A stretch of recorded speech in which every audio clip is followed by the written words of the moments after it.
Voilà, chers amis, Tindika Télévision, bienvenue dans ce nouveau numéro. Tokutanite Mikolebele, mais en tout cas, loin des yeux, près du cœur, nous sommes toujours ensemble, Nabino.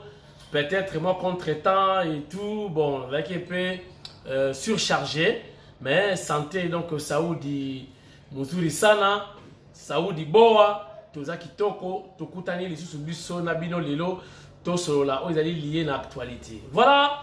Toko badana communiqué topé message nécrologique tozui liwa ya batumi balé bakufi donc artiste et comédien. Il s'agit à Ndeko Kwedi et puis Maman Nzita, tout le monde va publier lelo ki Maman Nzita pe atiki biso abelaki makasi batalaki vidéo Maman Denise Nyakeru Tshisekedi akenai kotala ye. Mais balobi information aujourd'hui lelo que Maman Nzita pe atiki biso donc te présenter ba condoléances na famille donc dans le monde théâtral il y a RDC précisément dans le groupe Salongo en tout cas calmezala botika ba spéculation botika ba racontar en tout cas tout ça là musala tozala ensemble pour l'intérêt général. Voilà. Chers internautes, rapidement, on continue à ben dans l'émission Nabiso Tindika ya lelo. Bozalaka toujours, bozapakate, boki makate, bozalaka zalaka toujours. Tindika, ils allaient chaîne ya télévision, tous allaient ébélé. Ce que vous ka moi cité bande comme sous bazali, bota la rappel bango pour baya rappel information à malamu pour nous partager Nabino. Voilà. Les conseillers indépendants ont proclamé sans ordonnance, sans salaire, Kamwa Sichilobo, Lelo, Naelibino, Masolo, Yassika. Chers internautes, 8 ans, jour pour jour, Banaya Kazamar, Banaya Kazangulu, Bazana Congo Central, et sika courant et outa mais balela courant et moi na les société ba carrière bato babuka mabanga bateka mabanga ba poussière donc ba moellon ba kayas ba comment na besoin ya courant makasi pour bazana ba ce qu'on appelle ba concasser. Alors population ya Kazangulu bazala qui na problème ya courant makasi. Chers internautes, ministre près le président de la République, son excellence Nana Manouani na Kyumba, 8 ans baluki et sikanini bakoza solution bana Kasangulu bazwakate baye na cabinet ya ministre près le président de la République ba pesi memo na bango ba pesi ba souci na bango dans 7 jours bazi solution ezala kinini Baye Kolela, passez-moi les termes, mais pas un ministre près le président, son excellence Nana Manouani na Kyumba, Mfumubu Kumulonge Shiwa Kalasa, professeur des universités Océan La Princesse. Bassa di Sabango, pour le courant, parce que courant surtout est où dans la Congo centrale. Et quoi il a matoya Nana Manouani à son tour.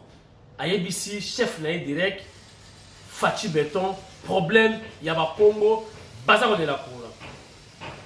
Mon konzambo Kayami Bale, on a tolo, a quitté Silacé, a pessi ordre.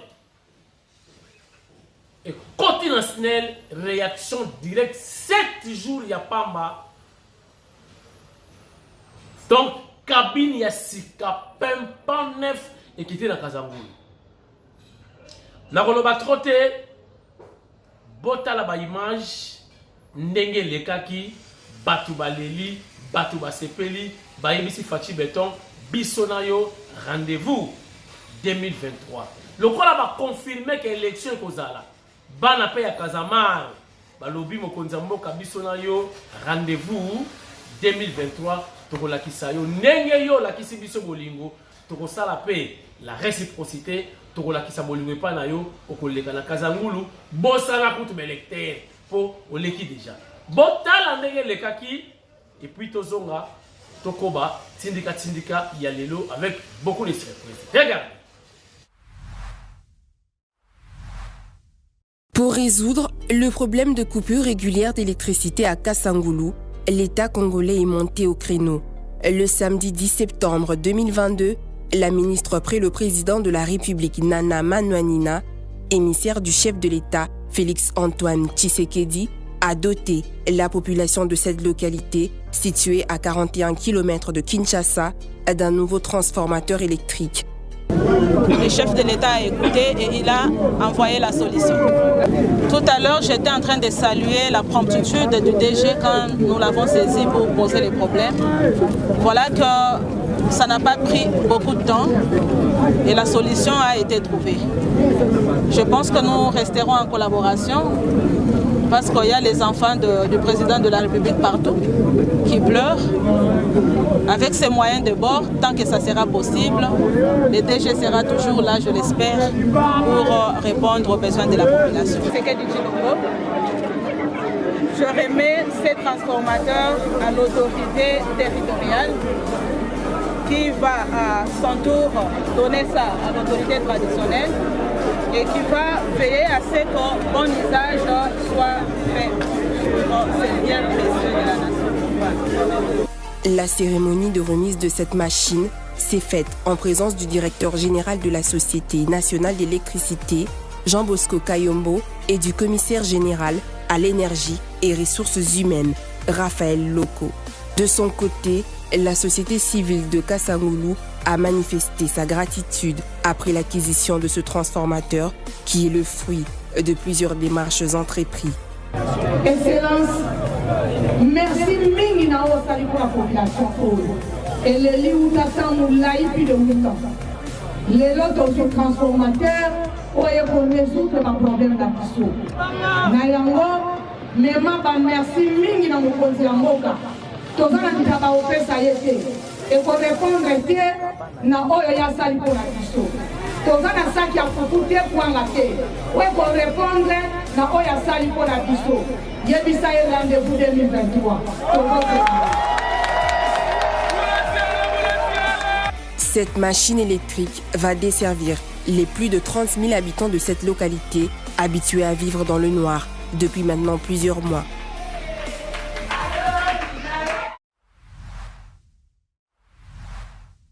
Nabetelaki bino lisolo, chers internautes, ya makamoja koleka na mai ndombe na kwamutu entre Bateke na Bayaka. Chers internautes, mokonzi ya Mini Congo, Sa Majesté, le roi Zombie akitaki kuna na terrain na équipe ya ba chef coutumier bakende koluka solution pour être la paix reine. Pour comment qui suspect, c'est comme s'il y avait où il y a la main noire. Mais ce qui m'étonne, chers internautes, Zombie a commis, Azali peut accompagner dans quelques militaires, il y a FRDC. Non, pour la Koboma, Bana Moka, mais pour la Kocha Kimia. Na kamwe babimisi ba arme de guerre. Yango batu balobaki ke wana ekomaki suspect. Comment ba civil bazo bimisa ba arme de guerre bazu yango wapi? Mais en tout cas, chapeau bas la chef de l'État, na confiance après ce qui pas ya le roi Mini Congo, Zombie Akitikuna, réconciliation et salami, batu basololi, bandimi, bakitisa minduki, bapesi ba arme nyonso o esali ke bomi batukuna. Bapesi ba arme blanche, bazongisi ba flèche, biloko nyonso oyo e bomaki ba flèche, balance, arme à feu. Nyonso oyo esali ba problème et créer ba problème kuna na Grabandundu. Il y a maintenant accalmie. Tout ça, c'est la déclaration finale. Il y a deux côtés, deux camps, c'est-à-dire Bateke, Nabayaka, pour l'intérêt général. Boyo Kasomo, l'image de l'autre Sikoyo, c'est juste pour le royaume sabino que tension ils allaient qui bien dit. Mais cette fois-ci, nayebi que calme et côté bota la image, bateau ba que to ma ba Rwanda ba na sima. To zo mo la boye na boye, to pesa bango mingi torte. Dossier wana ils allaient qui clair mingi ti. Bota la image et puis to zongi na tindika yalelo. Regarde. Voilà, Excellence, Madame la ministre, près de président, voilà tous ces armes qu'on a récupérées et pas à Sayen, je peux dire, oyo goma qui va militaire au niveau il y a.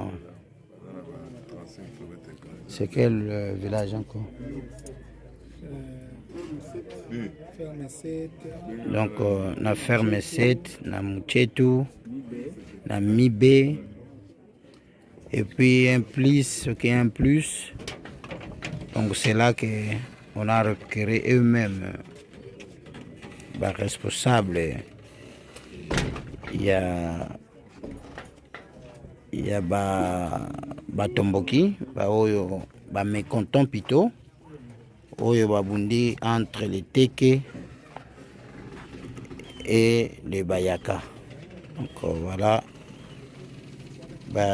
bibundeli oyo mapinga accompagné qui roi mini Congo, oyo récupérer yango capitaine Jagger.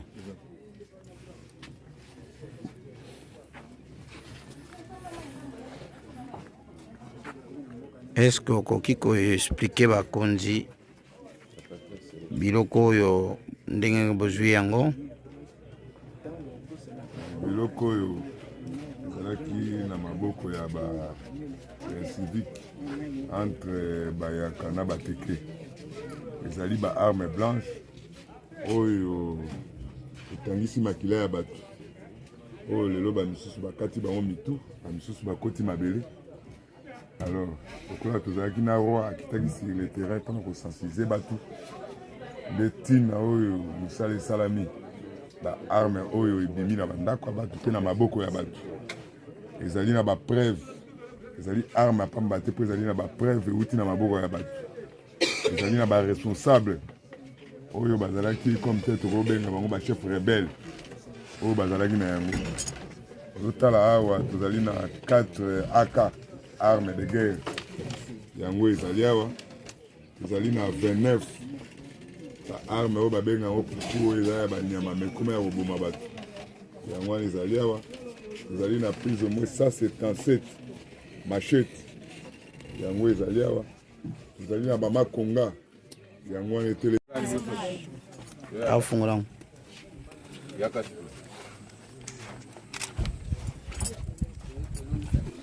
Kota yaka tango komando.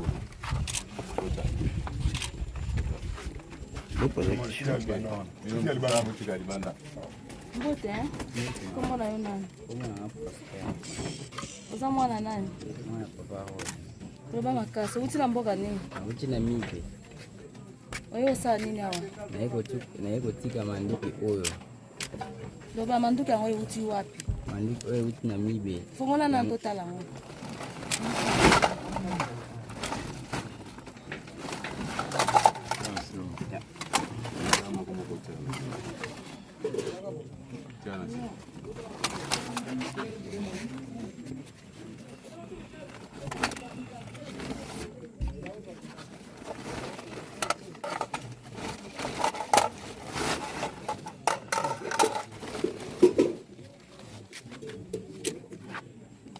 Simba moko. Simba moko. Simba mususu, Simba mbali. Cheba charge na kati. Simba. Non.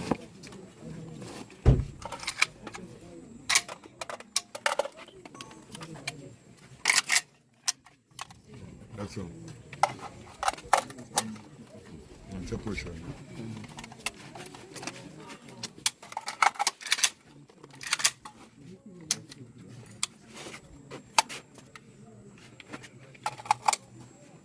Simba. Simba.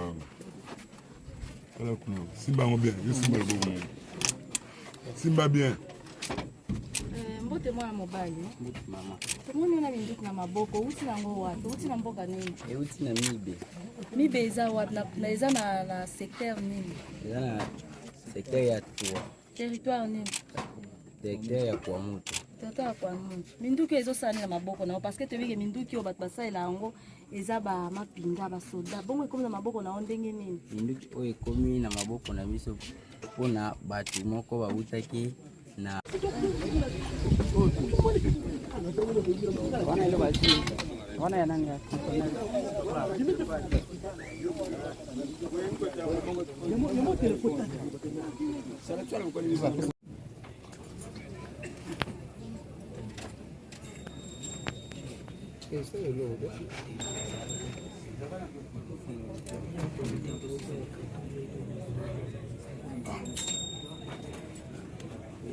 Zambe tata yomoto kelake le colonasi jaki bato na osali boye boko na yo ekeye à droite ekeye à gauche ekeye ekolo nyonso bato na bato bazala na besika yo okelaki tala oyo kambo aye kosenga bodimisi asengi bodimisi awa na mabele teke moyaka aye kosenga bodimisi kuse mfumu deja asele oyo ya milikongo oyo buzi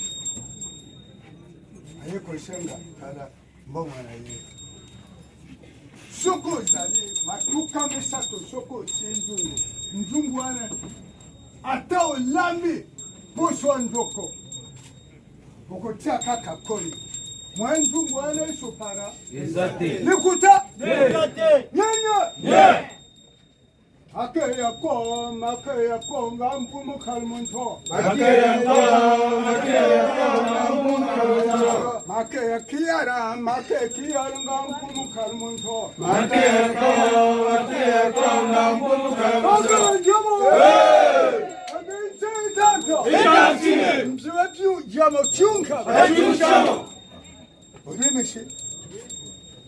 bapfe makelmo bamfumu bapfika ma bamfumu bapfika peple ashoda apfika mzibapyu akyunka milikongo kireje ayasape efishando presida Tony Mako. Gazo. Yoko Fincham.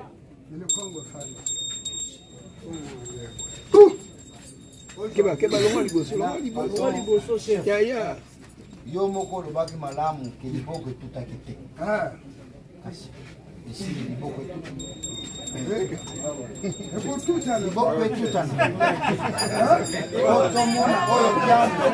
ya longwa ndeko makelele Kiamvu Kasongolunda aza grand chef coutumier traditionnel oyo. Voilà mokonzi mboka Fachi Beton mfumu wadi tunga après kananga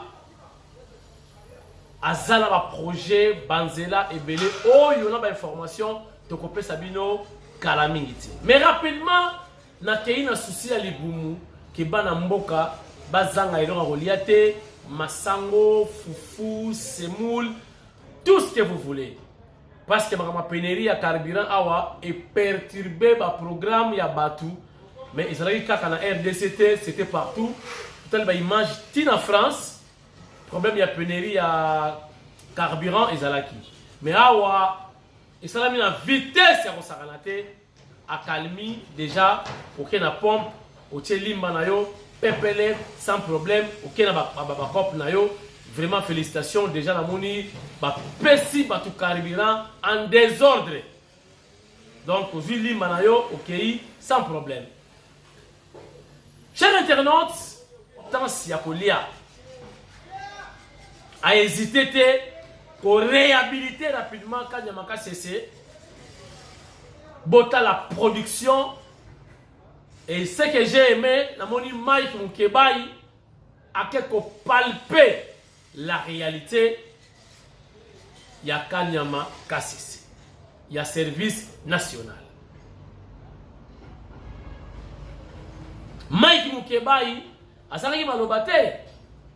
Pe alobaki a commisipé chef de l'État na esprit à bien. Olingi ba image botala siko. Par route, chemin de fer ou par voie fluviale, tous les moyens de transport sont bons pour desservir le pays en maïs produit par le service national. Après l'espace Kasaï, c'est au tour de Kinshasa d'être arrosé par cette denrée venue de Kanyama-Kasese.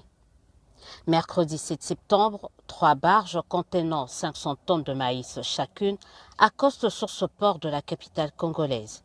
Le tout sous le regard du commandant de ce service rattaché à la présidence de la République. Comme dans d'autres provinces du pays, le général-major Jean-Pierre Kasongo-Kabuik a tenu à s'assurer personnellement de l'arrivée de ces 1500 tonnes de maïs sur le sol quinois. Produire à Kanyama-Kasese, c'est bien, mais la RDC, c'est 80 millions de terres arables disséminées sur toute l'étendue du territoire national, comme ici. Nous sommes à Lovo, dans le territoire de Songololo, province du Congo central. Le service national y a planté depuis peu son centre agricole. Le site est à sa 2e saison culturelle et s'apprête à entamer la 3e. Une expérience qu'a tenu à palper du doigt le député provincial de Kinshasa, Mike Mukebai. J'étais loin, moi, d'imaginer qu'à quelques 200 km de Kinshasa, de gros projets de telle envergure se menaient. J'étais loin. Que le maïs que je voyais à Kinshasa ne venait pas de si loin. Que ici, le service national a pu mettre en route un si grand projet, mais avec très peu de moyens. Mais il faut maintenant travailler, il faut conscientiser pour que davantage de moyens soient accordés au service national et à son chef, le général Kasongo-Kabuik. Je crois que ça peut vraiment faire avancer les choses. Vous avez d'abord fait... Les moyens, le service national vient d'en bénéficier de la part du président de la République, Félix-Antoine Tshisekedi Tshilombo, comme l'explique ici le général-major Jean-Pierre Kasongo-Kabuik. Le commandant suprême vient de mettre à la disposition du service national, je vous l'annonce, vraiment un grand lot de matériel agricole. Il y a des tracteurs. Nakosuki sa émission lelo na rencontre, journée à réflexion. Son Excellence, encore une fois, Nana Manouani na Kiumba, na la jeunesse congolaise. Et ça va qui nini? Vous savez, moment où tu commis, moment où la jeunesse est la mingi utilisée, sacrifiée, bâtir un champ, bas politique ou bas politicien comme vous voulez, bah utiliser mingi la jeunesse. N'a pas fausse information. Pour pousser vers le désordre, je boyebi. Nayango, océan, son excellence, Nana Manoïna Kiumba, Azwaki Makanisi, Yakosolola, na, ba jeune, topé jeunesse, quinoise en particulier, et la jeunesse congolaise en général. Et c'est là qui blaguité, son excellence attend ici, palais du peuple, salle de congrès, Totikali sikoyo ngana ebisie mokonzi tala sikoyo Tata Raphaël après nasuka filmé Stade Martyr botala la princesse Fachi au féminin mwana mwasi oyo na kati ya bingambe mibali meza ko démarquer ezama sekite ezana ba warrior oyo pena mokonza mboka ta alali azobosa na bangoti pour sala makambu selon vision na ye botala ambiance ndenge lekaki haute en couleur. Le professeur Bongeli était là, le ministre honoraire Mata était là, représentant, il y a un ministre empêché, il y a jeunesse était également là.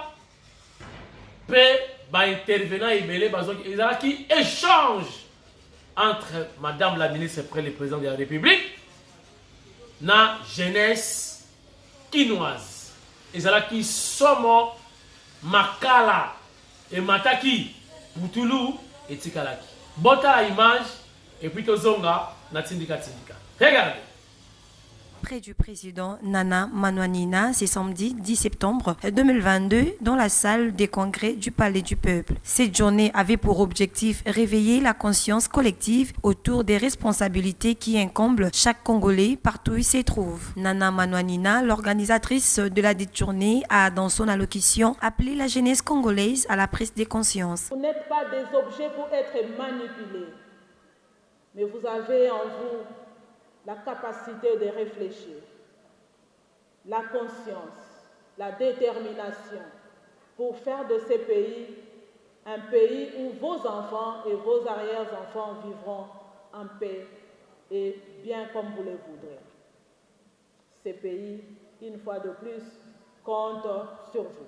Quelques intervenants, à l'instar du professeur Émilie Bungeli, qui a parlé de la lutte contre les tribalismes et l'apport de jeunes dans les entreprises. En outre, le vice-ministre honoraire des Finances, Junior Mata, a abordé la thématique de l'entrepreneuriat de jeunes. Quelques participants ont réagi quant à ce. Et aujourd'hui, nous sommes à l'hémicycle de l'Assemblée nationale pour assister à une journée de réflexion organisée par la ministre près du président de la République sur le thématique de l'engagement des jeunes dans le développement de la nation et du changement de mentalité.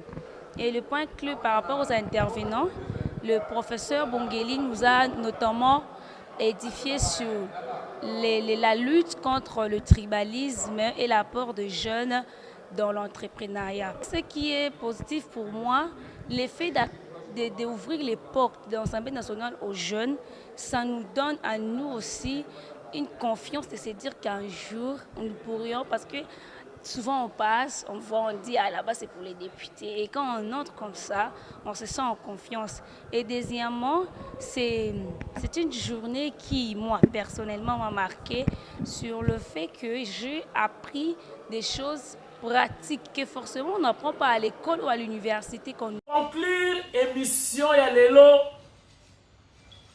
na rappel fidélité na tindika télévision to koti kabinote boti kapé bisoté.